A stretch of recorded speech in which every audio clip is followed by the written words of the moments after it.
नाम है तेरा तारणहारा, कब तेरा दर्शन होगा।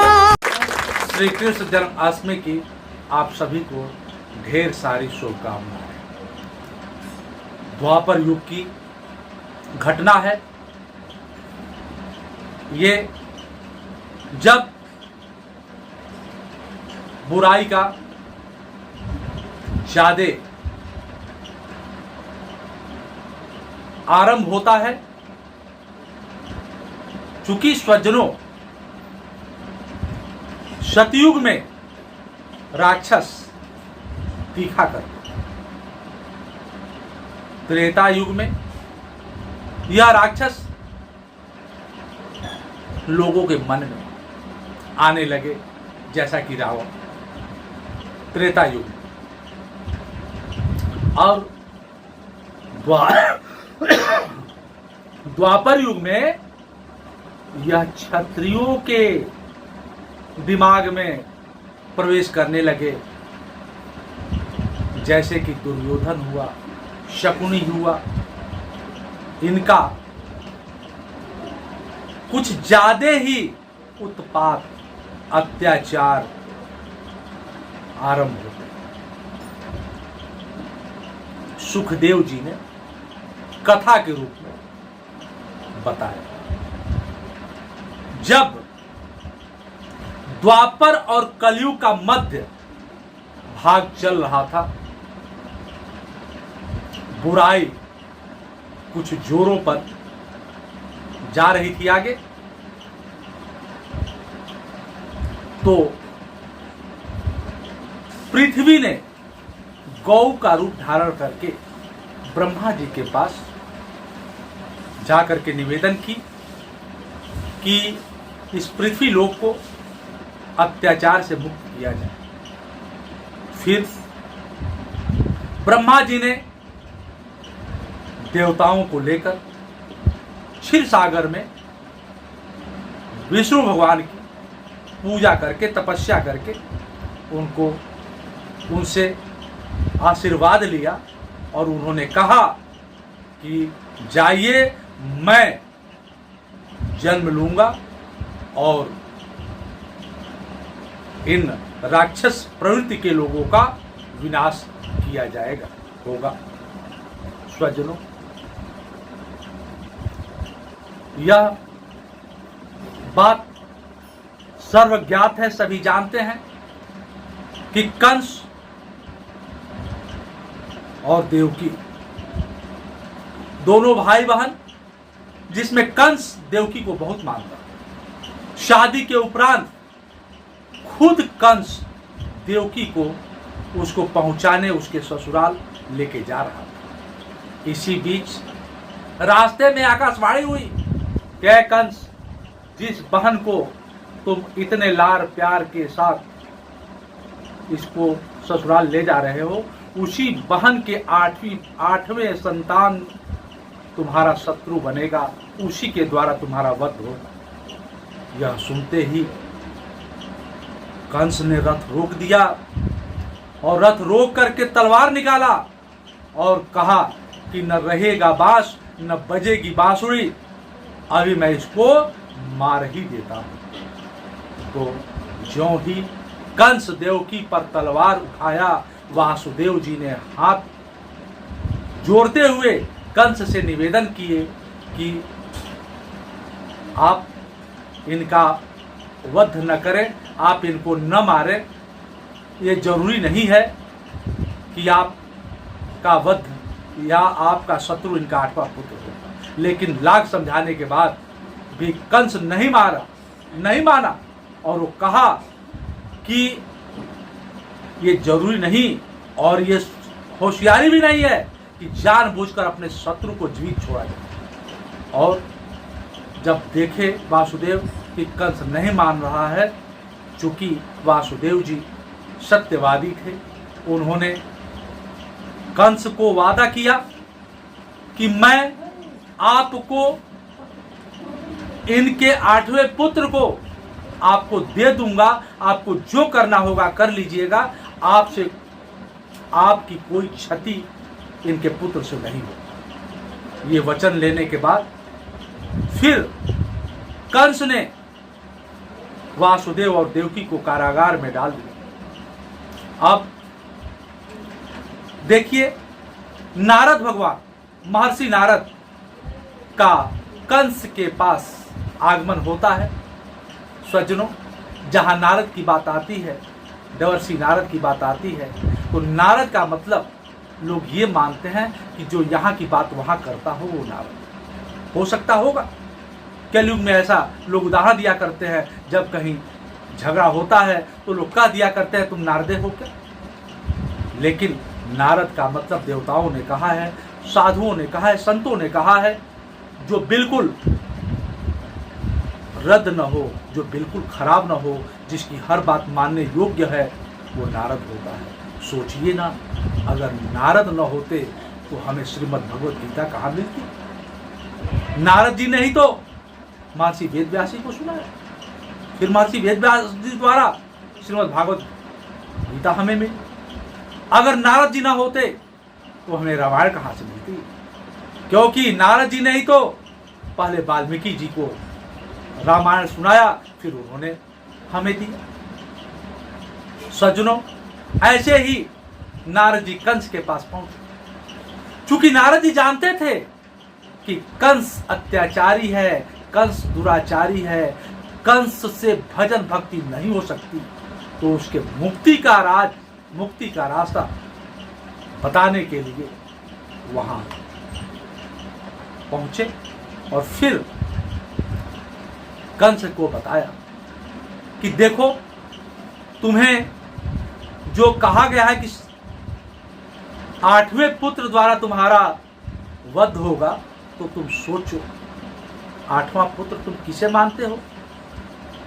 नारद जी ने अपने पास से कमल का पुष्प 8 ठो दिया और कहा, सोचो ना, अगर ये 8 है, गिनती में अगर इधर से गिनोगे तो पहला ये होगा, 8वां ये होगा, अगर इधर से गिनोगे तो पहला ये होगा, 8वां ये होगा, या कहीं बीच से भी शुरू करोगे तो इधर से भी चलेगा, तो कोई पहला और कोई 8वां हो सकता है। इस तरह से तुम्हें कोई भी संतान, देवताओं के भ्रम जाल में न फंसो, कोई भी संतान पहले से और कोई भी 8वें पे जा सकता है। इसलिए तुम अपनी सावधानी बरतो। तो फिर कंस ने कहा, तो क्या मुझे 8 संतान को मारना पड़ेगा? तो नारद जी ने कहा कि मैं संत हूं, मैं देवर्षि हूं, मुझसे ऐसी बात क्यों कहलवाना चाहते हैं। और फिर नारायण नारायण कहते हुए नारद जी वहां से चले जाते हैं। और फिर कंस यह डिसीजन लेता है, फैसला लेता है कि हम देवकी के 8 पुत्रों को, 8 संतानों को वध करेंगे। सज्जनों, 7वीं संतान, जिसको सोचिए विज्ञान उस समय का कितना आगे था कि देवकी की 7वीं संतान, जिसको उस समय गर्भ रूपांतरण कर दिया गया और वहां नंद जी के यहाँ रोहिणी के गर्भ में, उसको देवकी के गर्भ से उनके गर्भ में, जिससे बलदाऊ जी का जन्म होता है, बलराम जी का जन्म होता है, रूपांतरित कर दिया गया। और ये हो गई कि वो गर्भपात हो गया, यानी बच्चा नुकसान। अब 8वीं संतान, जब श्री कृष्ण का जन्म होता है तो अपने आप जेल के सारे दरवाजे खुल जाते हैं, सारे पहरेदार, सारे सिपाही सो जाते हैं और वासुदेव जी श्री कृष्ण को लेकर चले जाते हैं और वहां नंद जी के यहां रहकर और वहां से एक लड़की के रूप में जो लाते हैं, लड़की लाते हैं, जिसे जो आते ही इतना कौतूहल कर देती है, इतना शोर कर देती है, इतना रोने लगती है कि वहाँ जो भी पहरेदार, जो भी कुल रखवाले थे, सब जग जाते हैं और कंस को अपने आप सूचना मिल जाती है और कंस आता है, उसको लेता है, मारने के लिए उछालता है और वह लड़की यहीं विंध्याचल, विंध्यवासिनी के रूप में चली आती हैं और उनका हम सभी पूजन करते हैं। इस प्रकार कंस का बदला की भावना स्वजनों, वो अपने जानकारी के हिसाब से, जो जानता है उसके हिसाब से वो ये सोच लेता है कि जिसको मुझे मारना था उसका मैंने अंत कर दिया। दुनिया में ऐसा ही तो होता है। ये जरूरी नहीं कि द्वापर में ही कंस थे। मैंने आरंभ में ही कहा था, कलयुग में हर घर में, हर परिवार में कंस हैं। कंस का मतलब क्या? दिमाग में कंस, मन में कंस, बुराई का रूप जिसके अंदर है वही कंस है। जहां अच्छाई की कमी है, जहां बुराई जोरों पर है, जहां दया नहीं है, जहां पर आपसी प्रेम, आपसी सामंजस्य नहीं है, वहीं पर कंस है। स्वजनों, हमें श्री कृष्ण ने जो कहा वो हमें बखूबी निर्वहन करना चाहिए, क्योंकि जब जब पृथ्वी लोक पर दुराचार बढ़ता है, भ्रष्टाचार बढ़ता है, तब तब भगवान का जन्म होता है। और हमें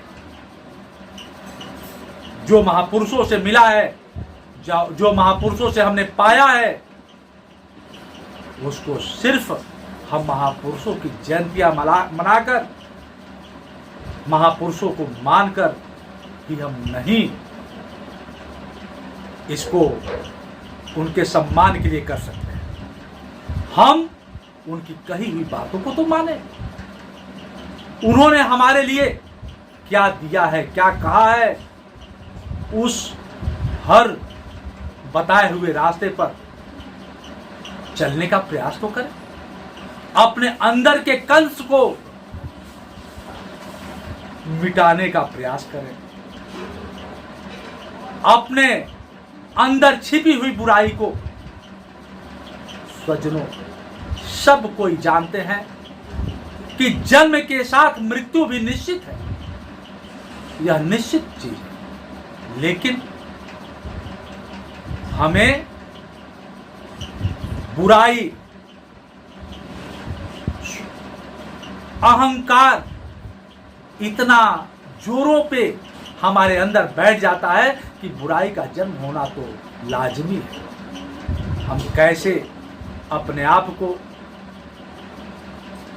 अच्छा बना सके, अच्छा रह सके, ये विचार तो हम ही को करना है। और मेरे पास एक उपाय है, महापुरुषों का सानिध्य अपनाइए।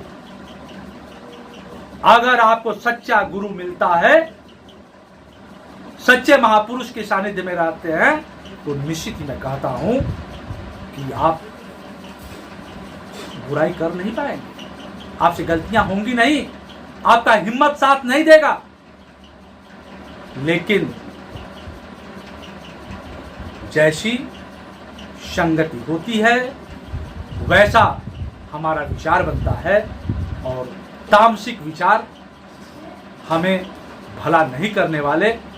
इसलिए हम अंत में श्री कृष्ण जन्माष्टमी के शुभ अवसर पर मैं आप सभी को इतना ही निवेदन करूंगा कि आप सब गीता अवश्य पढ़ें, नियमित पढ़ें।